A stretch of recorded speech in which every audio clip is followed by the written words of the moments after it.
बदीन से रिपोर्ट कर रहे हैं सावन खासखेली। डिप्टी कमिश्नर बदीन अब्दुल फताह लियो ने सिविल अस्पताल बदीन में बच्चों को पोलियो से बचाव के कतरे पिलाकर इंसदाद पोलियो मुहिम का इफ्तिताह कर दिया है। मुहिम के इफ्तिताह के बाद अवाम में पोलियो से मुतालिक आगाही पैदा करने के लिए सिविल अस्पताल से मेन रोड तक रैली भी निकाली गई। रैली से खिताब करते हुए डिप्टी कमिश्नर बदीन अब्दुल फताह लियो ने कहा कि इस रैली का मकसद अवाम को पोलियो जैसे मौजी अमराज से आगाह करना है।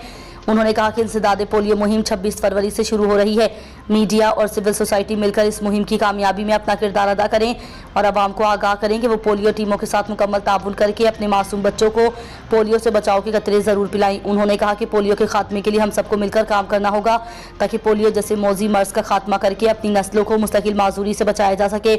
आइए हम सब मिलकर पोलियो के खिलाफ जंग में अपना किरदार अदा करें ताकि इस मौजी मर्ज से निजात मिल सके। इस मौके पर district health officer doctor Zahiruddin Memon, एन staff officer doctor Manzoor Memon, MS civil अस्पताल Badin doctor Mir Akhtar Talpur, doctor Rajnesh, doctor Sanaullah, district manager PPHI retired major doctor Mir Hasan Jamali, doctor Kamil Memon, समाजी तंजीमों के रहनुमाओं और शहरियों ने भी बड़ी तादाद में शिरकत की।